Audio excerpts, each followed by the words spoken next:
welcome our new Chief Social Work Officer, Lillian Kringles, and our new Head of Resources, Angela Patterson. You'll also note that Graham Abrines is here, so the three senior members of the social work management team are here today. For those that don't know them,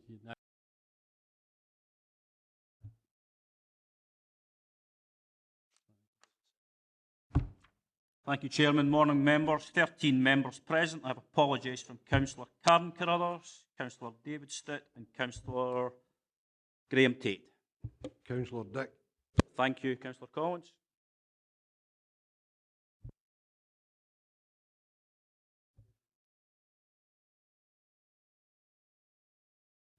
Okay, are there any declarations of interest?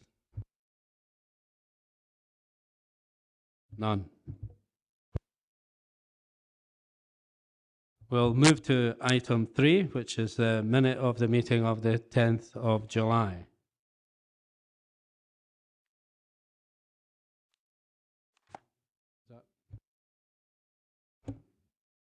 Thank you.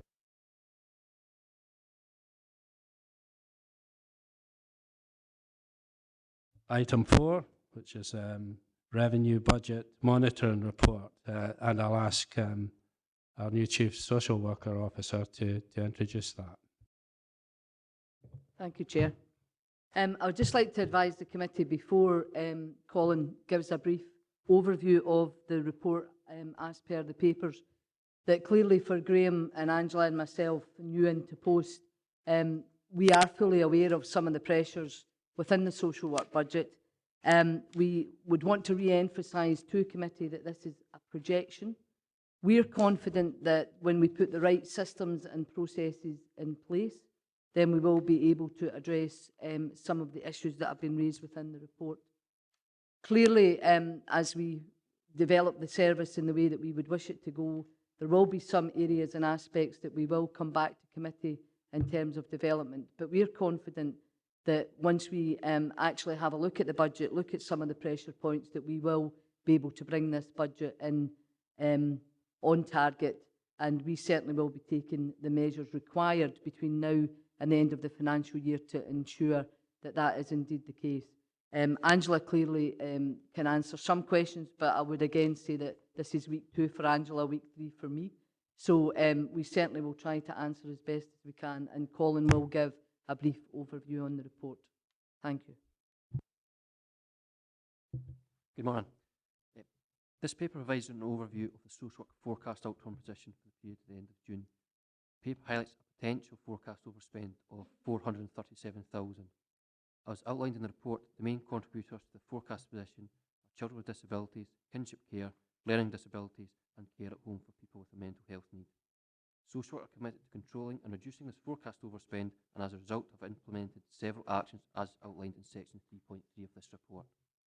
The Appendix 1 gives the detail of the service spend, Appendix 2 gives details of progress towards the agreed social work savings, and Appendix 3 gives an update on the use of policy development funding that's been provided. I'm happy to answer any questions related to finance. Thank you. Members, any questions? Thank you, Chair. In relation to section 3.12 on page 7, I would like to ask if the understaffing there is to be considered in relation to integration, and if not, what effect that will have on the integration of services. I would also ask, with regard to the understaffing that's been managed in the paper here, what impact that's having on the case loads of officers, and whether or not that understaffing has been maybe an overestimate in the beginning, and if these would be written off as vacancies. Thank you. I can pick that up. The primary reason for the occupational therapy understaffing is we can't actually recruit qualified occupational therapists at the moment in time. We are looking at restructuring the occupational therapy service alongside NHS colleagues in preparation for integration. But it would be our expectation that we would be filling all of those vacancies. or will we be doing something to use that staffing budget in terms of actually providing staff to provide the service? Thank you. Just to clarify then, what is the caseload that's being carried currently in that regard due to that understaffing? The understaffing, or not the understaffing, it's a lot not being able to recruit. It's having an impact on workloads, but it's not consistent across the region. I think members will be well aware about issues we particularly have about filling vacancies in the far west of the region. So there are some vacancies there, but that is also reflected with NHS issues as well regarding recruitment. And is the understaffing being considered in terms of how integration is taken forward? We're currently working through that at the minute. There's a new head of allied health profession in the NHS about to come into post, so we'll be working with their predecessor and the lead occupational therapy manager for the NHS alongside our lead officer. So we would be looking to amalgamate the two services.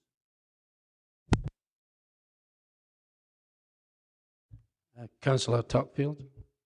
Thank you. My question is on kinship care, and it's on 36.7. Can you confirm for me, or confirm for me, the time limitation on a child in receipt of kinship care?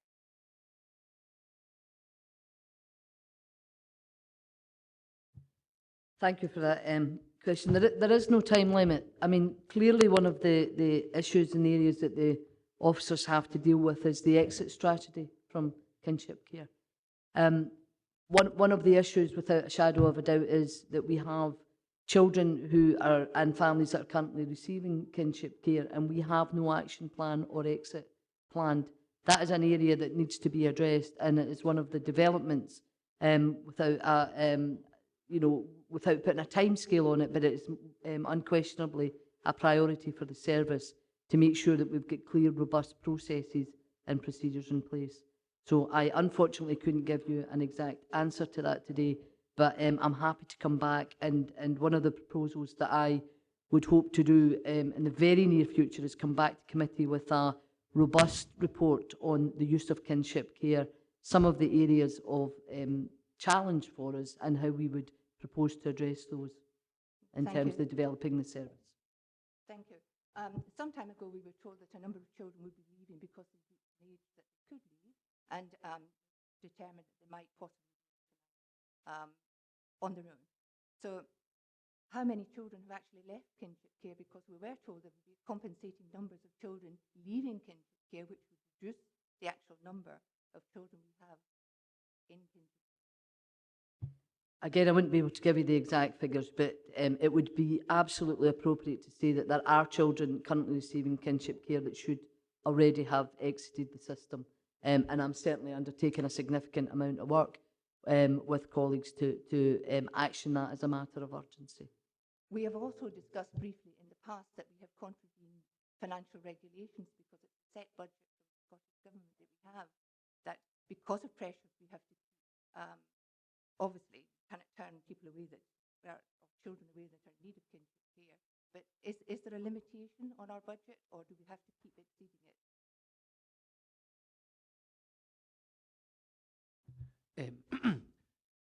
Previously, we've always made sure everyone who met the criteria for kinship care received the kinship care payments from the date of the approval, and then it was the service looking at other options, how to address that position through other savings to manage the overall budget, I think, as they would with any other pressures the service were facing. Councillor Ferguson. Thanks, Chair. Refer to paragraph 3.14 on page 7. Mental health budget being overspent. I'm a wee bit at odds here about how one client package due to emergency admission actually puts up social work budget. So what I'm actually asked the question is this not a continuing healthcare issue? So therefore, should it be a social work budget issue or should it be an NHS budget issue? And it maybe it would help members if someone can actually explain to us the process whereby people who are cared for when leaving acute NHS services and who makes those decisions and when they're ready and when they're going into the community. There's a danger here as we go into an integrated world. We need to make sure that the playing field is level here. And really, the big question in all this is, are we getting continuing healthcare payments as we should be getting from the NHS? Are they paying their fair share, or are we being left to carry the can and carry the budget?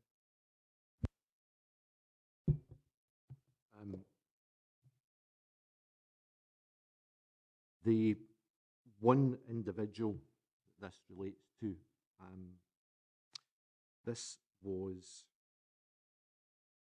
an issue where we had to move somebody, and I can't say terribly much more than that because I would probably then start to get into service user confidentiality issues. The person does not meet the criteria for NHS continuing care as laid out in cell 6, I think it is. I'm sorry, the Chief Executive Letter 6. The criteria around about NHS continuing care is very clear. This particular individual's needs are primarily social, caused by his mental illness. There are, I think at the last count, only 2 people in Dumfries and Galloway receiving NHS continuing care. I'm very happy to prepare some kind of briefing round about that if council wishes it. And the other thing round about integration obviously is that with the joined up budgets, the notion of continuing care, it will all be coming out of one budget anyway. But traditionally, Dumfries and Galloway has had very, very, very small numbers of continuing care. Can I come back to that? Yeah, but we're talking here about 131k, 131,000. That's a significant, that's not just an increase in someone's care package, that's a huge increase. And if that's, well, to be fair, you're not actually itemising it, or you're not saying what percentage of that 131k is actually for that one person. But if that's the thin end of the wedge, and that's only one, and the question really was, there was a change in the Chief Executive's letter 5 to 6, which took it out of the consultant's hands, if I'm right, into a panel's hands. So did this person go through a panel, or was this just because the consultant said, out of the hospital, back into the community? This individual moved from community to community. There was no hospital involvement.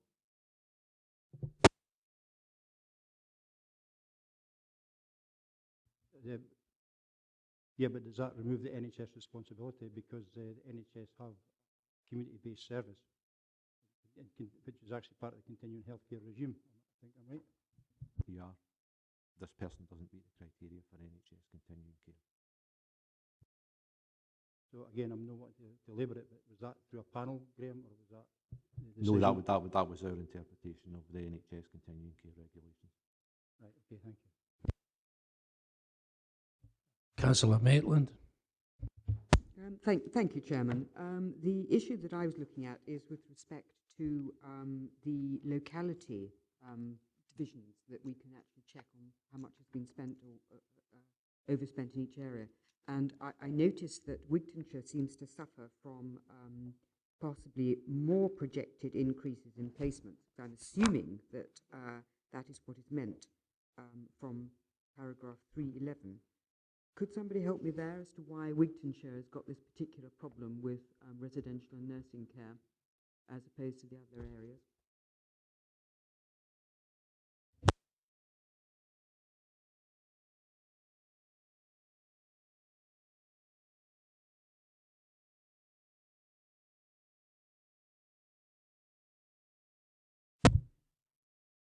I couldn't give you any information, Councillor Maitland, about that at this juncture. I would need to seek further clarity around about that from colleagues in Wigtonshire. Thank you. It's just that it stands out, Chairman, as being different from the rest of the localities. And, you know, you'd imagine that the demographic profile is pretty similar across the region, particularly between the Stewartry, for argument's sake, and Wigtonshire. So I think it would be helpful if we might have some assistance as to why that is standing out like that. I can certainly do that. I mean, certainly that figure would be about two, that would only be 2 placements at nursing rate.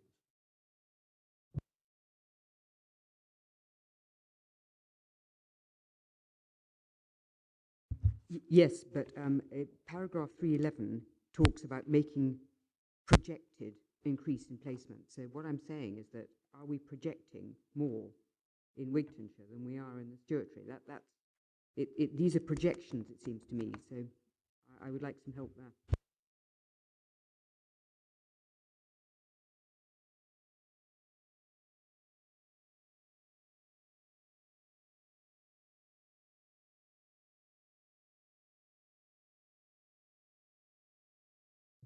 Apologies, Councillor, I'll just find the right page. Regards to the demographic increase that we're currently projecting, it's not actually currently based on the localities. The forecast in localities is based on current number of clients due to the fact, on the basis that there could be varying numbers of demographics due to the nature of clients' needs coming through. The demographic forecast has been placed in page 20 in the older people in residential care, which is shown an overspend in that year of £297,000 on older people, rather than allocating it to a manager's budget where it could potentially vary and change throughout the year depending on the needs of the clients coming through. It was allocated to the region-wide area, so managers were fully aware of what resources they had and what they were spending. I think that makes sense.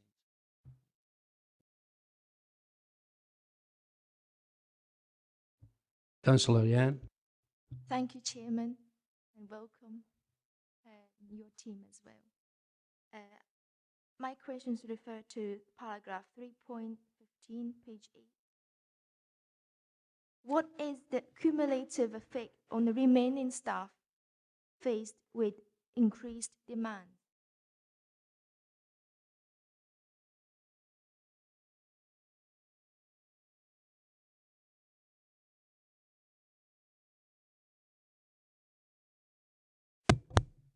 Thank you. Can I just check that for the service? That's the whole service.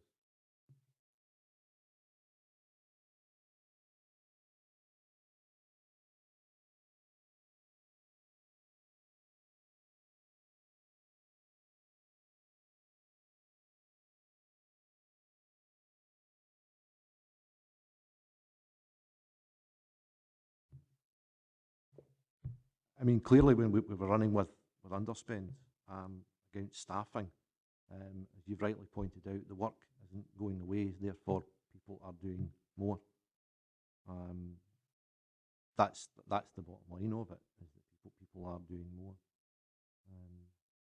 If we can't recruit to posts, we can't recruit to posts, and we are having some difficulties recruiting to particular areas right round the service, geographically and service specific.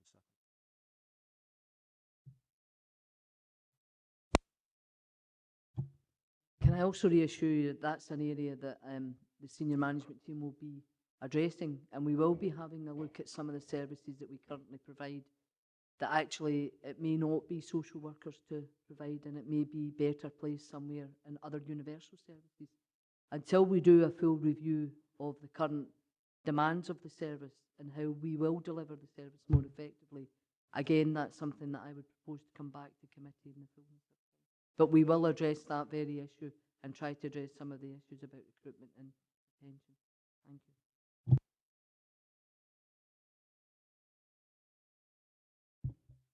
you. In appendix page 9, can you explain the underspend forecast in support services?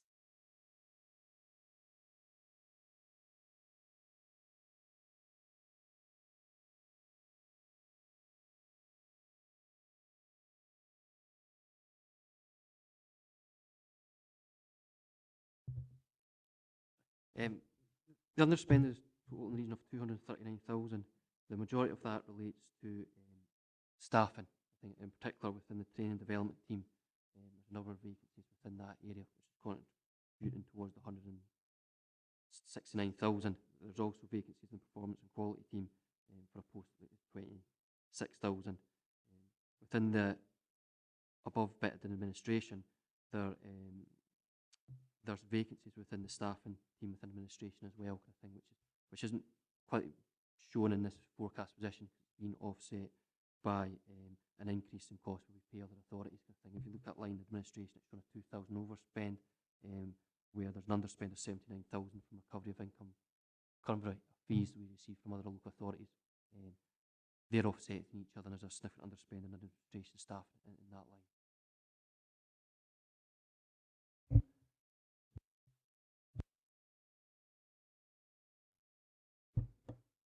Thank you, Chair. If I could add to that, is a priority management team structure as a whole, and there are a number of vacant posts within that. And as colleagues said, yes, say there is a demand, but in support services, we're going to have to cut what support is provided, what support is needed, and it may well be that some of those vacancies, which have been considered length of time, could be deleted, aren't required, and resources required elsewhere. That is one of our priorities forward. Come back to the committee with a proposed structure. Thank you very much for your answer. Thank you. Councillor Carruthers. Thanks, Chairman. Just a small point in regards to Lillian, our new Chief Social Work Officer. As your opening gambit, you mentioned about getting back onto target again as we go forward. Just if you could actually define target, please. I would assume that it was a balance, but if we could be absolutely clear on that.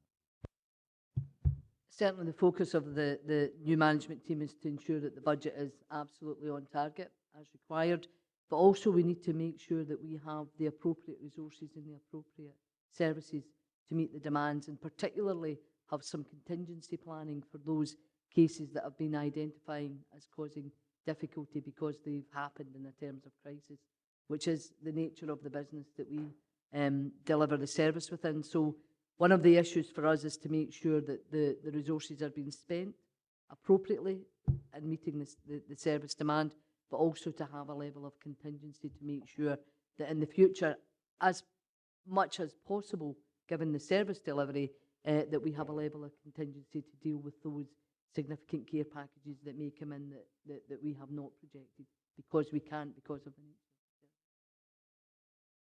service. If I was to say then that 0 plus a small contingency, is that what you're looking at? Bring it back right on balance plus a small contingency for future years? Certainly the proposal for this year would be to bring it in balance. And then in future years, our plan would be to have a small contingency so that we don't have this projected overspend. And we are reporting it as a projection so that the committee are fully aware that we want to get this back on target. We are where we are with it, and we felt it important that people were fully aware that this is a projected overspend. But our view in the future would be that we had a level of contingency, yes. Thanks, Chairman. Reassured with that. Councillor Nicholl. Thank you, Chair. I was a wee bit perturbed earlier on when the gentleman said that they were unable to recruit. I'm assuming that means they can't find occupational therapists as opposed to being banned from recruiting them. But that surprises me slightly because there hopefully would be a batch of new trained occupational therapists would come on the job market earlier on this summer. And are we having problems attracting them, firstly? And secondly, are there not enough being produced nationally? I certainly can't speak about the numbers being produced nationally. All I can tell you is the troubles that we've had actually trying to recruit to those posts previously. When we're agreed about the new structure that we actually need within occupational therapy, we'll then go back and we'll try again. So am I right to assume that you're sort of holding those posts till you see if you actually need people to fill them? Is that what you're telling me? We've tried to fill some posts on temporary basis and have been unable to get anybody. When we've worked out what it is we need alongside our NHS colleagues, we will then move to recruit to those full-time, and we hope we'd have a better chance of actually recruiting people on that basis. Councillor McKee. Thanks, Chair. This finance is nothing new. It's been a constant concern for everybody, I think, over the years. We recognise that there's some cases, as has already been described, come in and require a lot of money. But my question is relating to personalisation. How much control do we have, if any, over where people decide they should be getting they want the service to be provided from, if it's a higher cost than maybe we consider we should be paying? Or is that within our remit, or how can we counteract that? Thank you. Clearly, the process of assessment, we have to take into account the service users' wishes. The process of self-directed services is about a consultation along with the service users. One of the things that we need to get more robust and better at really is making sure that we've got a set budget that we can then negotiate along with the service users to provide their service to meet their needs. There are times where it is the situation where we have to make sure, in terms of the safety of the service user, the services that are provided, and it may be that that comes at a cost, but we would always endeavour to do that in consultation. Graham will be able to provide a bit more information on the current process for awarding self-directed services, but again, it's an area in terms of the cost of some of the very high care packages that we will be moving to a more robust reviewing process to make sure that we are using those very limited resources at an appropriate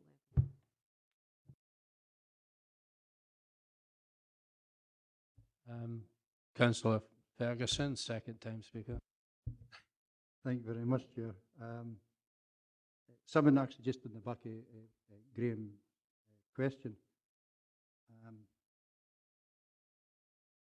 No one, my one question, but it's a follow-up from that. Our temporary contracts actually affecting the recruitment process. And have we considered, or are we, in partnership with the NHS, considering growing our own OTs and physios the same as we do with social work? Is that a potential? Is that possible or not? That's the first part. If I can come back in my own question afterwards, that was a follow-up from Graham and I didn't get in time. We haven't looked at that, but if that's a view that's then taken, we would certainly support that, given the success of the Grow Our Own. Thanks, that was the answer I was kind of looking for that. Can I ask my own question now, Chair? Yeah. Okay, if we look at appendix again, page 10, it's about the community justice funded services. Can somebody explain why we're underspent nearly £200,000 on services that are directly funded from the Scottish Government?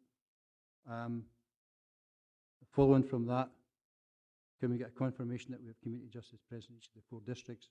And following from that, can we have a breakdown provided as part of the monitoring, which shows the budget spend or underspend in each of the 4 districts, because it is a region-wide.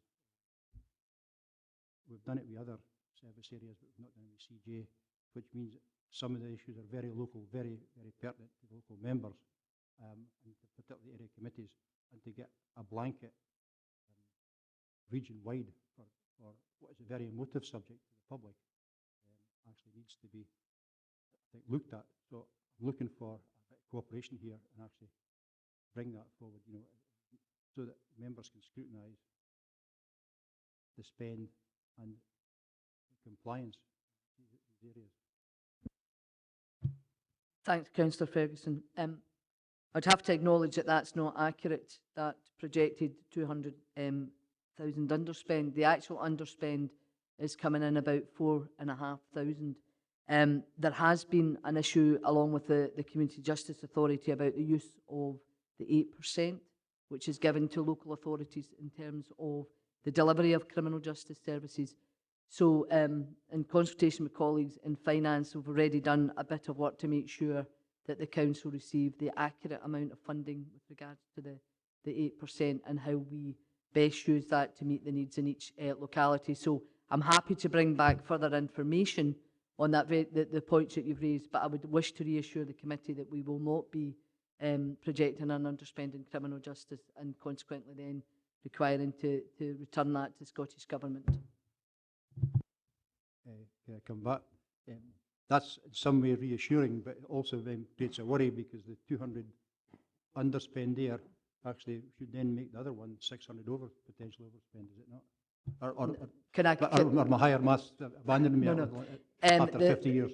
If I could just come in, the criminal justice section 27 is separate from the social work budget. It's a separate budget, ring-fenced through the Community Justice Authority. It can't be used against the other social work budget. So consequently, were we to be in an underspend within the section 27, it would actually be returned to the Community Justice Authority, not against the social work budget. And equally, if we were in an overspend, we would be going back to Community Justice Authority. So I will reassure you that it doesn't increase the social work budget overspend.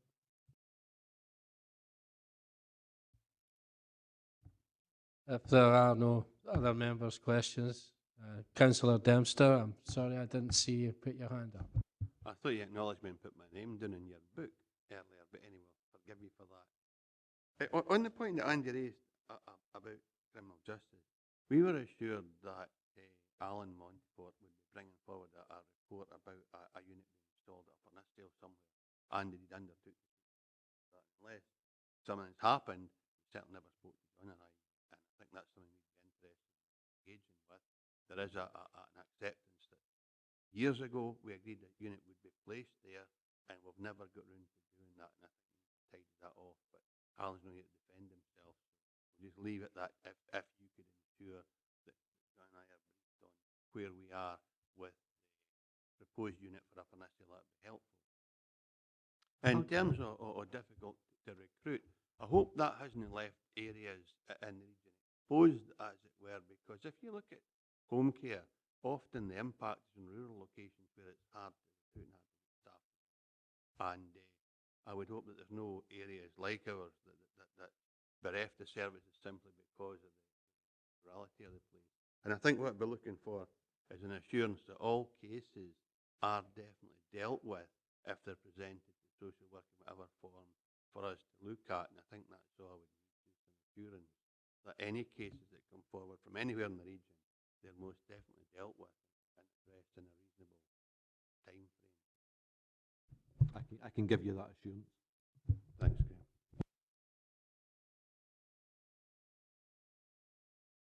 Can we move to the recommendations?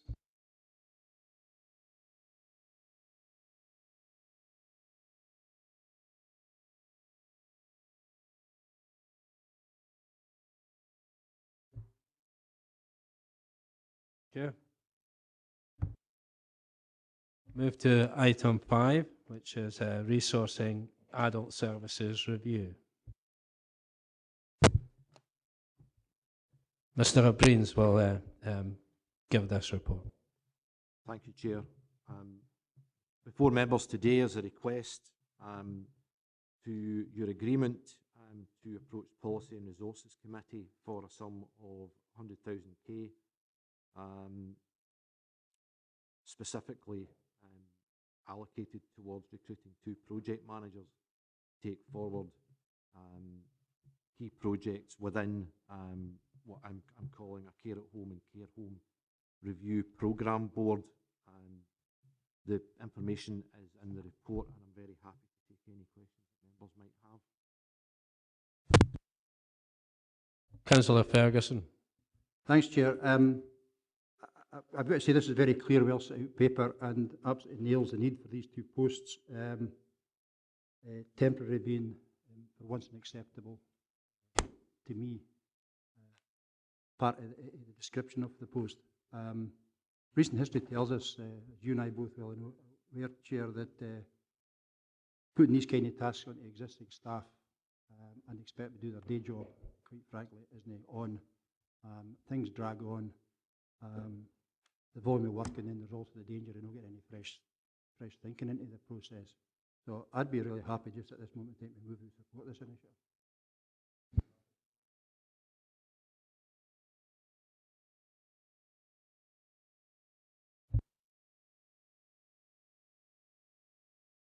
Councillor Nicholl.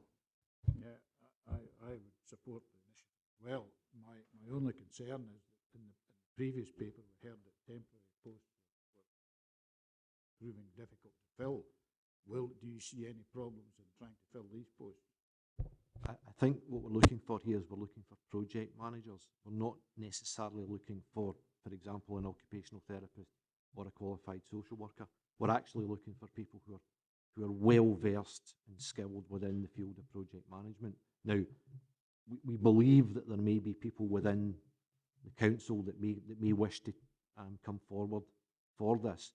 But we won't know until we've actually been through the process and been given approval to go ahead. Councillor Carruthers. Thanks, Chairman. Just a small point. I do agree with this. If we can see the benefits in a year's time from now, once it's actually been fulfilled, where is it explicit that it is for a year and a year only? Is it explicit within there? I mean, I've read the recommendations, but we actually made a decision. 3.7, it refers to the 12 months, but is it absolutely explicit that we kind of roll over the 12? And if we do roll over the 12, what actually happens if that's? It's explicit at 3.12.2.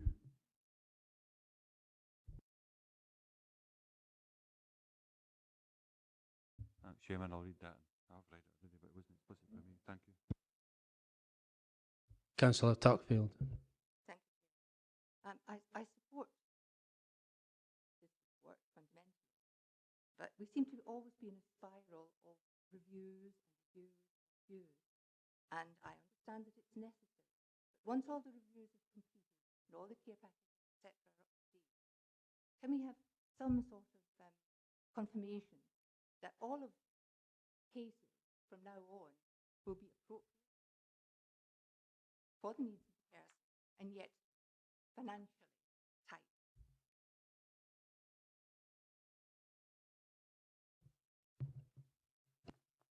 The paper before you is to look for project managers to carry out a care at home review for the care at home services that we commission and the sort of care at home services that we want to commission going forward. I think what you're referring to is individual case reviews. So I think we might be talking at cross purposes here. Chair, either I would like to really be confident that in future any package or whatever care service you're reviewing, that it will be appropriate and tightly managed. That's all. Yes, absolutely. Yes, I mean the whole purpose of this is to actually bring us from where we are to a place that we want to get to, with obviously your approval of that. I think as Councillor Ferguson has helpfully pointed out, we simply do not have the resource at the moment to do this on top of day job. And if we're going to actually start delivering things on time to your satisfaction, we're going to have to put specific resource at it. And that isn't just for this, it's for anything else that colleagues have been talking about this morning thus far. Could I also reassure you that we will be review and outcomes will be the integral part of our service in the future. And I'm happy to come back to committee and give you a more robust report on how we will take that forward as a service. Thank you. I will look forward to that. Councillor Maitland. Thank you. I appreciate what Councillor Tuckfield is saying, and I'm glad we've had that absolute reassurance.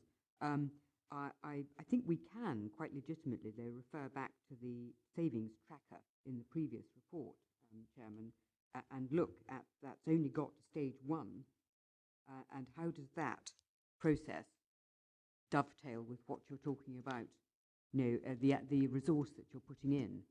So while we're going to go forward and build in all the processes that Councillor Tuckfield is looking at, that in other words we must plan, review and do, and that the project must have the plan, review and do, plan, do, review process in it, nevertheless there is an issue that we've got outstanding in that tracker, that it's standing at the moment at 375 applied, and we've forecast to achieve 91,000. So I just wonder whether there is a disjunct there.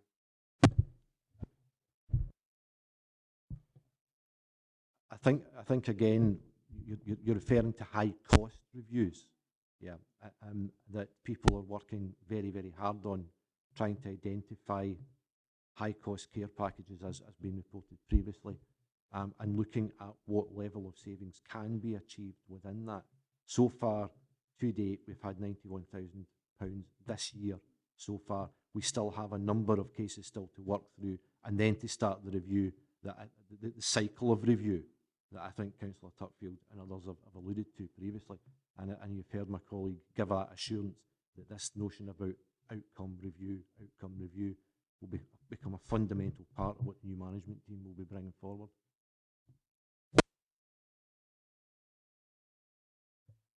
Councillor Ferguson. Thanks for letting me back in, Chair. My understanding is that this is the culmination of a number of service reviews that you and I were heavily involved in, and this is the process of pulling all these different reviews of adult care together as part of that process. Absolutely crucial that we actually get this up and running. And this isn't getting down into the detail of learning disability or adult care or care at home or whatever it is. This is actually setting up a proper process and a proper way of doing this. And we recognised, and I think it's fair to say, I'm not going to speak for you, but we recognised at the time that to look at all these different reviews in isolation would be absolutely worthless. So what we now need are dedicated project managers who can take forward the different parts of it, bring it all together, and put it into some form of words that we can all understand and see the benefit of. And that's why I actually moved that we support this initiative, and I still stand by that. Thank you for that, Councillor Ferguson. And yes, you're absolutely correct that we see this as quite critical to what we're actually doing in social work. If there are no other speakers, can we agree to the recommendations, both recommendations? Thanks, Chairman. Just in regards to the point I raised earlier, because we refer to paragraph 3.6, is it out of turn to also refer to paragraph 3.12.2 within that 2.1 as a recommendation, as well as paragraph 3.6? To me, it would be absolutely clear and final then. We know it is a year. Got confidence, like I say, I read it with confidence within the report, but the actual decision we make is as per the recommendation. So if it was in there, obviously it's up to the agreement with the mover and seconder of the motion. Thank you, Chairman. More than happy to incorporate in the minute that due compliance will be applied in terms of the criteria set by the P&R Committee. So are we agreeing these recommendations?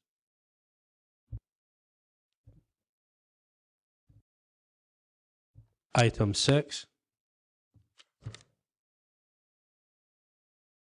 which is Association of Directors Social Work Annual Conference.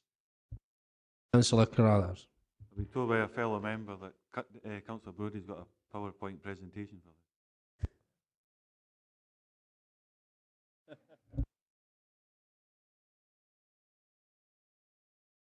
I think a brief summary of your attendance would be appropriate. I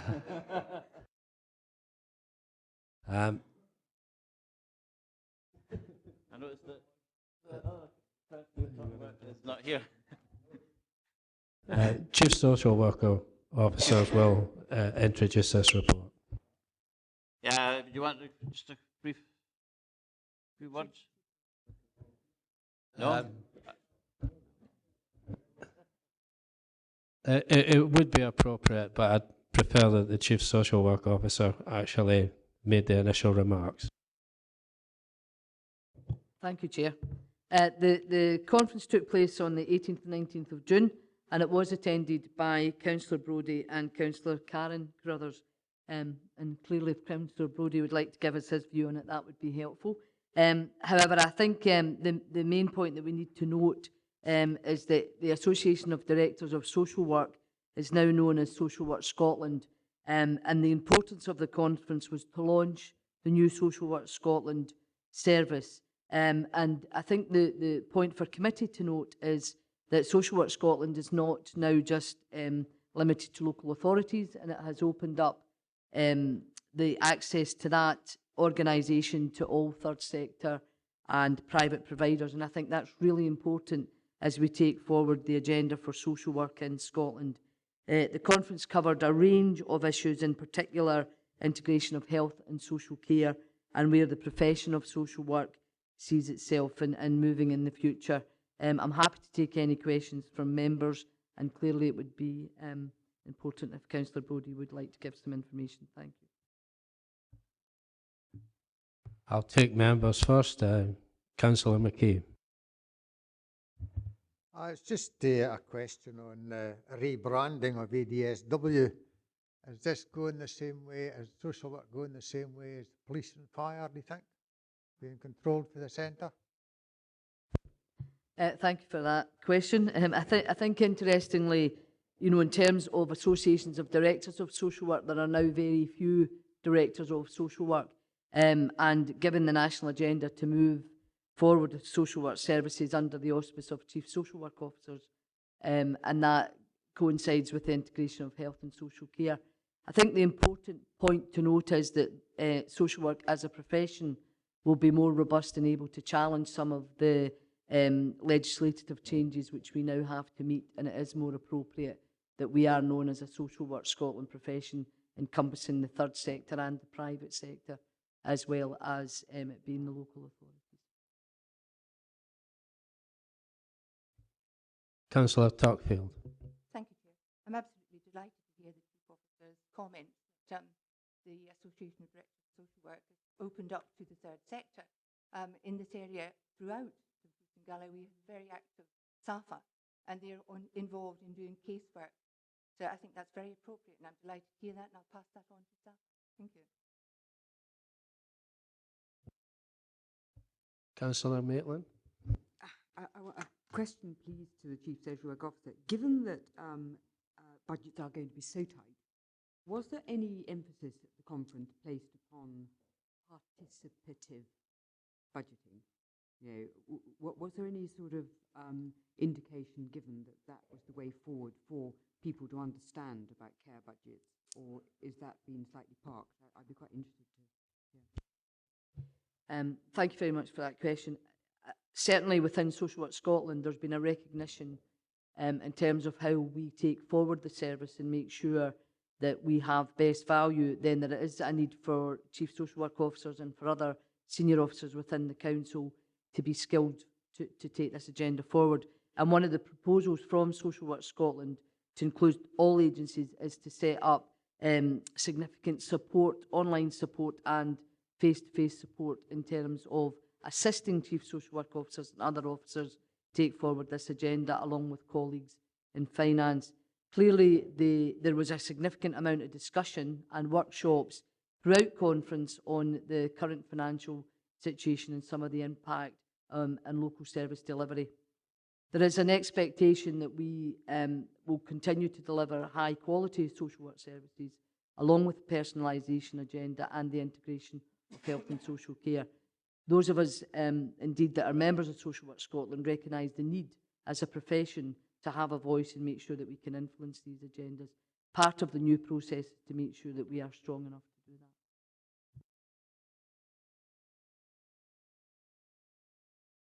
Councillor Carruthers.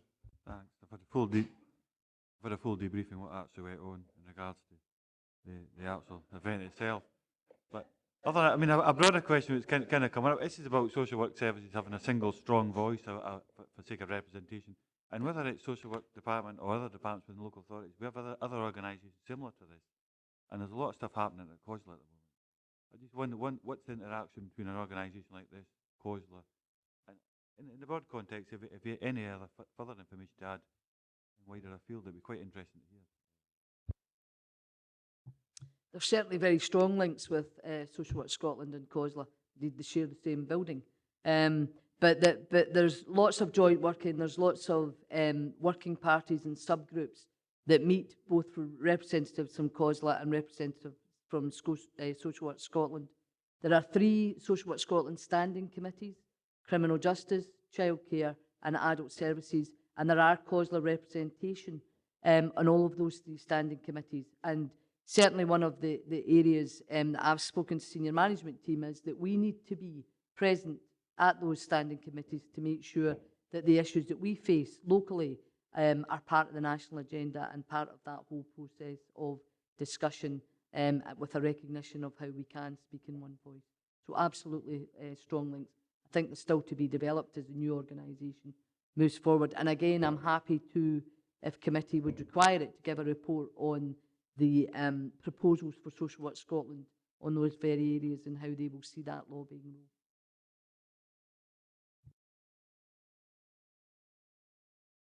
Councillor Ferguson. Thanks, Chair.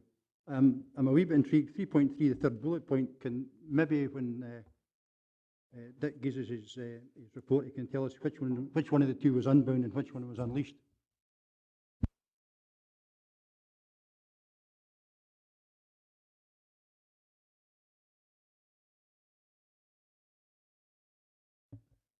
I'm not going to attempt to answer that. If there are no sort of further members' questions or comments, we'll go to the part that we've all been waiting for. And that's a report from Councillor Brodie on his experiences. This is the shortened version of our PowerPoint. Yeah, went with Councillor Carruthers, Councillor Karen Carruthers and members of the social work team. We discussed the report with John before he sent in. It covers the main points. I think it was a good opportunity to meet with other people from across Scotland to learn the problems they face and the initiatives they're taking to address them. You mentioned that it was a rebranding of the Association of Directors of Social Work as Social Work Scotland, and it was a rebranding. There were banners everywhere, there was roundels in the door, there were things laid on the floor to advertise Social Work Scotland. So it was a bit of a razzmatazz to relaunch it and hopefully point Social Work Scotland in the right direction over the next 4 years. They've put forward a new vision for a 5-year plan, I think it is, for the future to take social work forward. Hopefully, sort of isn't a way forward into centralisation as Police Scotland has at the moment. Hopefully, it will be to focus on how to provide services at a local level in an excellent manner. It's good to learn about initiatives like the street, where the social work department are involved in trying to combat knife crime in the Central Belt, and it's a bit like initiatives in Dumfries and Galloway, like the Big World, where we try to help young people meet the challenges of. Let me thank you for your presentation and its relative briefness. Okay.